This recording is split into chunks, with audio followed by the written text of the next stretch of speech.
গণতন্ত্র, আইনের শাসন, এখন গোটা বিষয়টা এই যেন একটা খিল্লির প্রবৃত্তিতে টেনে নিয়ে গেছে আজকের দিনে দাঁড়িয়ে যারা শাসকে বসে আছে সেই সকল লোকজনরা।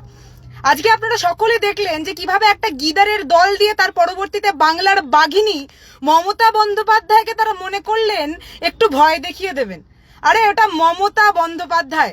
আজকে আমরা দেখতে পারলাম যে কিভাবে যখন হালি শহর অর্থাৎ কাঁচরাপাড়ায় মমতা বন্দ্যোপাধ্যায় এবং তার টিম উপস্থিত হলো, ঠিক সেই সময় কিভাবে সুদীপ্ত দাস বিজেপির এমএলএ, যে বিজেপির এমএলএ গত 3 দিন আগে এই বক্তব্য রেখেছিলেন যে 3rd ডিগ্রি দিতে হবে, ঠিক সেই বিজেপির এমএলএর কথা মেনে তার পরবর্তীতে বিজেপির গুন্ডা বাহিনী সেখানে উপস্থিত হলো। শুধুমাত্র তাই নয়, এই বিজেপির নেতার 3rd ডিগ্রির বক্তব্যের পরবর্তীতে আমরা যেই সহযোদ্ধার প্রাণ হারালাম, যে সহযোদ্ধাকে তারা খুন করলেন, মেরে ফেললেন, সেই সহযোদ্ধার পরিবারের পাশে যখন নেত্রী মমতা বন্দ্যোপাধ্যায় উপস্থিত হবে সেই খবরটা তাদের কাছে পৌঁছালো, তখন যে কোনো প্রবৃত্তিতে মমতা বন্দ্যোপাধ্যায়কে রুখতে হবে। এবং তাই জন্যে গিদারের দলকে সেখানে খুব সুন্দরভাবেই গোটা রাস্তা জুড়ে প্ল্যান্ট করলেন বিজেপির বিভিন্ন নেতারা।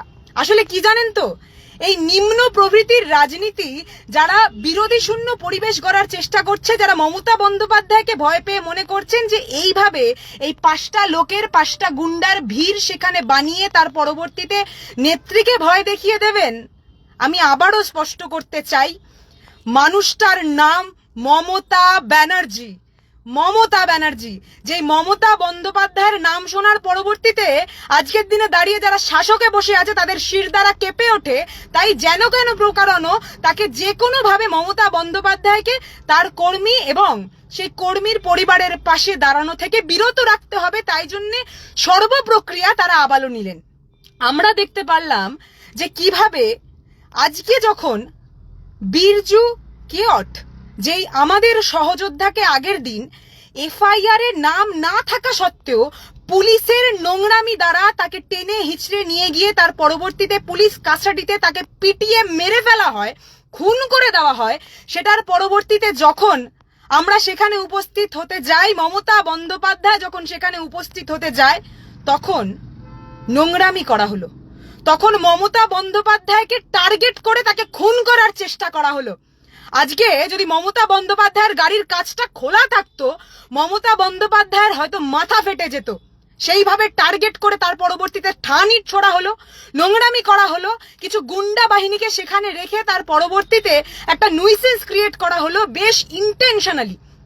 এবং তার পরবর্তীতে তারা মনে করলেন, তাদের পৈশাচিক হাসি দ্বারা সেই জিনিসটা প্রকাশিত হলো যে তারা একটা বড় কিছু করে দিয়েছেন। আরে কর্মীর পাশে নেত্রী থাকবেন, কি করে রুখবেন? কি করে রুখবেন আপনারা? আপনাদের মতো কায়ের লোকজন তৃণমূল কংগ্রেস মমতা বন্দ্যোপাধ্যায়ের সাথে থাকেন না। আমরা বুক চিতিয়ে লড়াই করতে জানি, বুক চিতিয়ে লড়াই করেছি, আগামী দিনেও বুক চিতিয়ে লড়াই করব। বিজেপির সেই নেতা অর্থাৎ সুদীপ্ত দাসের কথা অনুসারে সেখানে যেই গুন্ডা বাহিনী উপস্থিত হলো, আজকে কি গুন্ডা দমন বিল অনুসারে তাদেরকে গ্রেফতার করা হবে? মাননীয় যারা আপনারা বিভিন্ন পদে বসে আছেন, যারা সরকার সামলাচ্ছেন, তাদের কাছে আমাদের এই প্রশ্ন, মমতা বন্দ্যোপাধ্যায়ের সিকিউরিটি হ্যাম্পার, সিকিউরিটি হ্যারাসমেন্ট এবং তার পরবর্তীতে সেই গুন্ডা বাহিনী যাদের চিত্র সমেত আমি কিছুক্ষণের মধ্যে ফেসবুকে আপনাদের সকলের সামনে তুলে ধরবো, সেই গুন্ডা দলের বিরুদ্ধে কি পদক্ষেপ নেবেন সেই জিনিসটা আমরা জানতে চাই। আর আমরা একটা কথা বলে দিতে চাই, মমতা বন্দ্যোপাধ্যায়ের উপর একটা আঁচড় ছাত্র, যুব, আইটি সকল প্রতিনিধি মাঠে নামতে 1 মিনিট সময় নেবে না। আপনারা যদি মনে করেন এইভাবে ভয় দেখিয়ে দেবেন, আমি বলে দিই আপনাদের সকলকে যে সেই বাঘের গায়ে আঁচড় দেওয়ার চেষ্টা করছেন, সেই বাঘ যদি আহত হয় তাহলে আপনাদের কি অবস্থা হবে? বাংলার জনগণ, ছাত্র, যুব আপনাদের কোন অসুবিধার মধ্যে ফেলবে সেই জিনিসটা কিন্তু আপনারা এখনো বুঝে উঠতে পারছেন না। জোর জবরদস্তি দখল করেছেন যে সিংহাসন, সেই সিংহাসনে, মানুষের হৃদয়ের সিংহাসনে যেই মানুষটা এখনো বিরাজমান, সেই মানুষটাকে দেখার পরবর্তীতে আপনাদের শিরদাঁড়া কেঁপে ওঠে। তাই জন্যে ওই গুন্ডা বাহিনীকে সেখানে পাঠিয়ে মনে করছিলেন যে আমাদের সকলকে ভয় দেখিয়ে দেবে। আমি বারবার একটা কথা বলতে চাই, যেইভাবে আপনারা আমাদের সহযোদ্ধাকে পুলিশ দ্বারা টেনে হিচড়ে মিথ্যে ভাবে তার পরবর্তীতে এফআইআর এর নাম না থাকা সত্ত্বেও মিথ্যে অভিযোগ দিয়ে যেইভাবে টেনে হিচড়ে পুলিশ কাস্টাডিতে নিয়ে গিয়ে খুন করেছেন, সেই পুলিশদের বিরুদ্ধে কোনো স্টেপ নেওয়া হবে না কেন? যখন মমতা বন্দ্যোপাধ্যায়ের গাড়ি সেখানে ঢুকলো, তার পরবর্তীতেও মমতা বন্দ্যোপাধ্যায়কে যেই পুলিশ সিকিউরিটি দিতে পারলো না, পুলিশের সামনে যখন গুন্ডা বাহিনী নোংরা ওই হুলিগান গুলো দাঁড়িয়ে গাড়িটার উপর ক্রমাগত থান ইট পাথর ছুঁড়ে মারলো, দিদিকে টার্গেট করে মারা হলো, তখন কেন পুলিশ নীরব দর্শক হিসাবে তাকিয়ে থাকলো? কেন এই একটার পর একটা ঘটনা হবার পরবর্তীতেও আজকে যারা শাসকে বসে আছে তারা চুপ করে আছে, মৌনব্রত পালন করছেন? মমতা বন্দ্যোপাধ্যায়কে মেরে দেওয়া আপনাদের মূলত টার্গেট ছিল। মমতা বন্দ্যোপাধ্যায়ের উপর যদি একটা আঁচড় পড়ে, মমতা ব্যানার্জির উপর যদি একটা আঁচড় পড়ে, ছাত্র যুবর কণ্ঠস্বরে উঠে আসা, তাদের চোখে জ্বলন্ত আগুন নেবানোর ক্ষমতা আপনাদের কারোর নেই। আমি স্পষ্টভাবে বলে দিতে চাই, অনেক নোংরামি দেখলাম, অবশেষে নেত্রীর গায়ে হাত, অবশেষে নেত্রীকে মারার চক্রান্ত, কতটা নীচ, কতটা নোংরা রাজনৈতিক মানসিকতা হলো তার পরবর্তীতে এই দৃশ্য আমরা দেখতে পারি। ডাবল ইঞ্জিন সরকার যেসব জায়গায় রয়েছে, সেই সব জায়গায় কিভাবে সাধারণ মানুষের জীবন জীবিকার উপর থেকে বুলডোজার চালিয়ে দিয়েছেন, বাংলার সাধারণ মানুষের জীবন জীবিকার উপর থেকে বুলডোজার চালিয়ে দিয়েছেন, সেই জিনিসটা দেখেছি। মমতা বন্দ্যোপাধ্যায় সেটার বিরুদ্ধে কণ্ঠস্বর হিসাবে উঠে এসেছে। তাই ভয় পেয়েছেন আপনারা ভয় পেয়েছেন যে যেইভাবে আপনাদের দলের রেপিস্টরা নতুন সরকার, আপনাদের সরকার গড়ার পরবর্তীতে জোর জবরদস্তি দখল করার পরবর্তীতে একটার পর একটা বাংলার বুকে প্রায় 15টা রেপের ঘটনা ঘটালো, যারা এখনো খুলে ছুট ঘুরে বেড়াচ্ছে আপনাদের আশীর্বাদের হাত মাথায় নিয়ে। মমতা বন্দ্যোপাধ্যায় তাদের বিরুদ্ধে কণ্ঠস্বর তুলে মাঠে নেমেছে। মমতা বন্দ্যোপাধ্যায় কণ্ঠস্বর তুলে প্রতিবাদ করেছে। মমতা বন্দ্যোপাধ্যায় প্রতিবাদ করবে, তার দলের প্রত্যেকটা সৈনিক প্রতিবাদ করবে। তাই আপনারা এতটা ভয় পান। কাপুরুষের দল, সেখানে মমতা বন্দ্যোপাধ্যায় যখন গেছেন, ওই গুন্ডা আর ওই সব মাওয়ালিদেরকে দিয়ে মনে করিয়েছেন আমাদেরকে ভয় পাইয়ে দেবেন। কতবার করবেন এই জিনিস? যতবার আঁচড় মারতে যাবেন, ততবার বাংলার জনগণ ঠিক যেইভাবে অযোধ্যা থেকে পশ্চাতে লাথি মেরে রামচন্দ্র আপনাদেরকে সরিয়েছিলেন, ঠিক সেইভাবে বাংলার জনগণ আগামী দিনে আপনাদেরকে গণতান্ত্রিক থাপ্পড় দেবে। সেটা শুধুমাত্র সময়ের অপেক্ষা। বারবার একটা কথা বলছি, সেই পরিবারের লোকটাকে মেরে ফেললেন, বীরজু মহাশয়কে মেরে ফেললেন, শুধুমাত্র সেখানে সীমাবদ্ধ থাকলেন না, গোটা পরিবারকে থ্রেট দিতে চলে গেলেন বিজেপির নেতারা। মমতা বন্দ্যোপাধ্যায় আসছেন, কি করব বাড়িতে চলে যাই, পরিবারকে থ্রেট দিয়ে বলি, হাত জোড় করে বলি, অনেক কিছু যা সব দিতে পারবো সবটা দিয়ে বলি দিদির সাথে দেখা করা যাবে না, দিদির সাথে দেখা করা যাবে না, তাহলে অসুবিধা হয়ে যাবে। মমতা বন্দ্যোপাধ্যায় আপনাদের কাছ পর্যন্ত চলে এলে অসুবিধা হয়ে যাবে, কর্মীর পরিবারের পাশে নেত্রীকে থাকতে দেওয়া যাবে না। তাই জন্যে নেত্রীর গাড়ি ঘিরে নেত্রীকে খুন করার চেষ্টা, আরে মেরে ফেলুন, সেই চেষ্টা। বিজেপির সেই গুন্ডা নেতা, সেই এমএলএ সুদীপ্ত দাস 3 দিন আগে বলছে 3rd ডিগ্রির কথা। আরে আপনাদের গুন্ডাদেরকে দিয়ে 3rd ডিগ্রি দেওয়ার চেষ্টা করছেন, বাংলার জনগণ যদি আপনাদেরকে 3rd ডিগ্রি দিতে শুরু করে দেয়, গ্রহণ করতে পারবেন তো?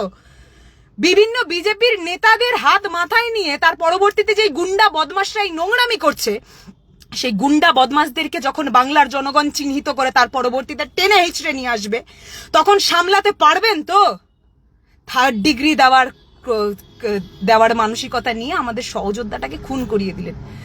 পুলিশ কাস্টাডিতে নিয়ে গিয়ে পুলিশ খুন করাচ্ছে, পুলিশ মেরে ফেলছে। যখন রক্ষকরা ভক্ষক হয়, তখন মানুষ কি করে? তখন মমতা বন্দ্যোপাধ্যায়ের মতো কণ্ঠস্বরে পাশে গিয়ে সকলে এসে দাঁড়ায়, ওনার হাত শক্ত করে। মমতা বন্দ্যোপাধ্যায় এইভাবেই প্রত্যেকটা জনগণ, প্রত্যেকটা নাগরিকের পাশে থাকে, সেইভাবেই কণ্ঠ ছেড়ে প্রত্যেকটা কর্মীর জন্য কথা বলে, বুক চিতিয়ে সেখানে যায়। আর হ্যাঁ, এইসব গিদারকে দেখে তার পরবর্তীতে বাঘিনী ভয় পায় না। যারা এই নোংরামি করে তার পরবর্তীতে ভয় দেখানোর চেষ্টা করছে, তাদেরকে বলতে চাই যে এই চক্রান্ত, এই নোংরা ভাবনা, সেই জিনিসটা আমার বাংলার মাটি গ্রহণ করবে না দাদা। যেই নোংরামি করার চেষ্টা করছেন, আমি বারবার বলে দিচ্ছি, খুব ভুল করলেন। মমতা বন্দ্যোপাধ্যায়ের উপর আপনাদের ওই গিদারের দল হাত দেবে, বাংলার প্রত্যেকটা ছাত্র যুব জনগণ চুপ করে বসে থাকবে? কি মনে করেন বলুন তো, কি মনে করেন? সেই প্রত্যেকটা ছবি আমরা তুলে ধরবো। সেই প্রত্যেকটা গুন্ডার বিরুদ্ধে যদি এই সোকল্ড গুন্ডা দমন বিলের কে কেন্দ্র করে তার পরবর্তীতে কোনো পদক্ষেপ না নেওয়া হয়, তার পরবর্তীতে আমরা বুঝে নেব সাধারণ জনগণ। বারবার একটা কথা বলছি, সাধারণ জনগণ যাকে হৃদয়ে বাস করিয়েছে তাকে টেনে হিচড়ে যদি তার গায়ে আপনারা আক্রমণ করার চেষ্টা করেন, তাকে মৃত্যুর দিকে ঠেলে দেওয়ার চেষ্টা করেন, তার সামনে রক্ষা কবচ, কর্ণ কবচ হিসাবে কিন্তু বাংলার প্রত্যেকটা ছাত্র যুব, প্রত্যেকটা নাগরিক এসে দাঁড়াবে। তখন কিন্তু আপনাদের মসনদ ভেঙে পড়বে। তাই এইসব গুন্ডা যাদেরকে বিজেপি পুষে পুষে তার পরবর্তীতে মনে করেছে যে বাংলার মানুষকে ভয় দেখিয়ে নিজের দিকে ভোট টেনে নেবে, বাংলার মানুষ যদি কণ্ঠ ছেড়ে কথা বলে তাহলে নিরুদ্দেশ করে দেবে, যায় তাহলে বীরজু কেওটের মতো তাকে খুন করে দেওয়া হবে। যেই পুলিশকে আমরা সকলে এই হিসাবে জানতাম যে আমাদের দুঃসময় তারা থাকবে, কিন্তু এখন তাদেরকে যেই শাসক ব্যবহার করছে নিজেদের স্বার্থ চরিতার্থের জন্য, সেই পুলিশই কিন্তু ভক্ষকের রূপ নিয়েছে। আর যখন রক্ষক ভক্ষকের রূপ নেয়, আমরা কিন্তু বরাবরই সেই দৃশ্য দেখে এসেছি। যখন অসুরের আগমন হয় তখন কিন্তু মা দুর্গার হাতের অস্ত্র ঠিক ঠিক জায়গায় খুঁজে নেয়, এবং সেখান থেকে দাঁড়িয়ে মা দুর্গার হাতের অস্ত্র রূপে কিন্তু বাংলার ছাত্র যুব প্রত্যেকটা প্রতিনিধি উঠে আসবে, প্রত্যেকটা প্রতিনিধি উঠে আসবে। বারবার একটা কথা বলতে চাই যে বীরজু কেওট থেকে শুরু করে সেই প্রত্যেকটা কর্মী যাদেরকে আপনারা কণ্ঠ ছেড়ে কথা বলার জন্য কণ্ঠটাই দাবিয়ে দিয়েছেন, খুন করিয়ে দিয়েছেন, সেটা পুলিশ কাস্টাডিতে হোক বা অন্য কোনো পদ্ধতিতে, প্রত্যেকটা মানুষের পরিবারের সাথে কিন্তু মমতা বন্দ্যোপাধ্যায় রয়েছে। মমতা বন্দ্যোপাধ্যায় থাকবেন সেখানে। আমরা যখন গাড়িতে, দিদিমণি যখন গাড়িতে, সেই গাড়িকে টার্গেট করে ইট পাথর ছুঁড়ে কাজ ভেঙে দিয়ে তার পরবর্তীতে দিদিকে মেরে ফেলার, খুন করার যে নোংরা চক্রান্ত আপনারা চালিয়েছেন, বাংলার মানুষ কিন্তু এই অধ্যায় মনে রাখবে। আর এই অধ্যায়ের বিপরীত ফল, আমি বারবার একটা কথা বলছি, গণতান্ত্রিক রূপে বিপরীত ফল, সেই জিনিসটা কিন্তু আপনারা গ্রহণ করার মানসিক অবস্থায় থাকবে না। তো সেখান থেকে বারবার বলতে চাই, এই নোংরামি বন্ধ করুন। সেই মানুষটার নাম মমতা বন্দ্যোপাধ্যায়। মমতা বন্দ্যোপাধ্যায় এই সবকে ভয় পায় না। তাই সেখান থেকে যারা এই চক্রান্ত করে তার পরবর্তীতে এই নোংরামি করার চেষ্টা করছে, তাদেরকে আমরা বলতে চাই, আপনাদের সিংহাসন কাঁপাবে বাংলার ছাত্র যুব প্রত্যেকটা প্রতিনিধি। বারবার একটা কথা বলবো, বীরজু কেওটের পরিবারকে যেইভাবে থ্রেড দেখিয়ে, ভয় দেখিয়ে তার পরবর্তীতে কুক্ষিগত করে নেওয়ার চেষ্টা চলছে, এই জিনিসটা আমার গণতন্ত্র বিমুখ, এই জিনিসটা আমার গণতন্ত্রের খুন, যেইভাবে তারা বীরজু কেওটকে খুন করেছে। আর যারা এই বিজেপির এইসব নেতারা, যারা দুদিন আগে গুন্ডা ছিল, আজকের দিনে দাঁড়িয়ে আবারও তারা নিজের মুখটা পেশ করছে এইসব সুদীপ্ত দাসের মতো বিধায়ক, আমি তাদেরকে বলতে চাই, ওই গুন্ডা ফুন্ডাদেরকে দিয়ে তার পরবর্তীতে ওইসব নাচ করাতে পারবেন, গাড়ির উপর আক্রমণ করাতে পারবেন, হাততালি বাজাতে পারবেন, সেই ভিড়ের মধ্যে থেকে জয় শ্রীরাম জয় শ্রীরাম স্লোগান দিয়ে তার পরবর্তীতে বাংলার দুর্গার গায়ে আক্রমণ করার সেই কাপুরুষমূলক চেষ্টা সেই সব গুন্ডাগুলোকে দিয়ে করাতে পারবেন। কিন্তু সেই গুন্ডাদের মুখ কিন্তু বাংলার মানুষ চিহ্নিত করে নিয়েছে। আর যখন বাংলার মানুষ চিহ্নিত করে নিয়েছে, বাংলার মানুষ কিন্তু সুদে আসলে ফিরিয়ে দেবে, সেই জিনিসটা সুদে আসলে ফিরিয়ে দেবে গণতান্ত্রিক উপায়।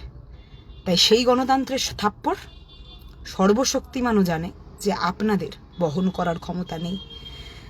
তাই জেনি শর্মা অর্থাৎ আমাদের সহযোদ্ধা, যাকে খুন করে দিল পুলিশ কাস্টাডিতে নিয়ে, উইদাউট কোনো এফআইআর, উইদাউট কোনো এভিডেন্স, একটা নোংরামি চক্রান্তের ভিত্তিতে, বীরজু কেওট, সেই বীরজু কেওটের ওয়াইফ জেনি শর্মাকে আমি শুধুমাত্র একটা কথা বলতে চাই যে এরা যারা ভয় দেখাচ্ছে, তারা ভয়ের রাজনীতি করছে। আমরা সকলে বীরের মতো তার পরবর্তীতে আমাদের সহযোদ্ধা বীরজু কেওটের জন্য, জাস্টিসের জন্য মাঠে নামবো। আমরা এইভাবেই প্রতিবাদ করে যাব। আমাদের প্রতিবাদের কণ্ঠস্বর দাবিয়ে তারা দিতে পারবে না, হ্যাঁ, ততক্ষণ দাবি দিতে পারবে না যতক্ষণ হয়তো বীরজু কেওটের মতো আমাদের সকলকে কোনোভাবে নোংরা চক্রান্ত করে খুন না করে দিচ্ছে। আসলে শাসকে যারা বসে আছে, তারা সেই তুগলকি শাসন, সেই নোংরামি করার চেষ্টা করছে। সেই গদ্দারকে নিয়ে তার পরবর্তীতে যারা সরকার চালাচ্ছে, তারা মনে করছে যে এইসব গুন্ডা বাহিনীদেরকে দিয়ে আমাদের ভয় দেখিয়ে দেবে। আমরা স্পষ্ট কণ্ঠে বলতে চাই যে এইসব দেখে আমরা ভয় পাই না। আমাদের গায়ে যত আঁচড় মারবে তত কিন্তু আমাদের কণ্ঠস্বর তীব্র হবে, তত কিন্তু আমাদের চোখে জ্বলা আগুন আরো বেশি তীব্র হবে। সেই জিনিসটা কিন্তু গ্রহণ করতে পারবেন না। তাই বারবার একটা কথা বলছি, এই নোংরামি থেকে বিরত থাকুন।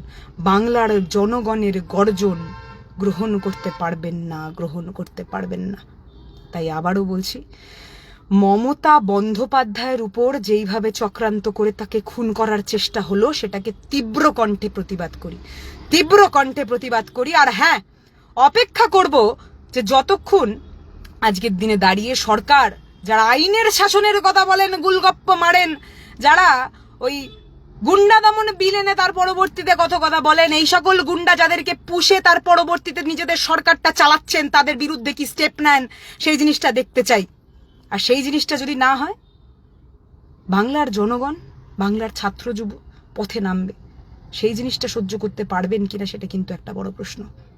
তীব্র কণ্ঠে বাংলার বাঘিনীর উপর এই গিদরদের করা এই আক্রমণ, তাকে খুন করার চেষ্টা, তাকে ভয় দেখানোর চেষ্টাকে তীব্র নিন্দা জানাই। আর বারবার একটা কথা বলবো, বাংলার বাঘিনী কিন্তু ভয় পায় না, বাংলার বাঘিনী কিন্তু আরো বেশি ফিউরিয়াস হয়।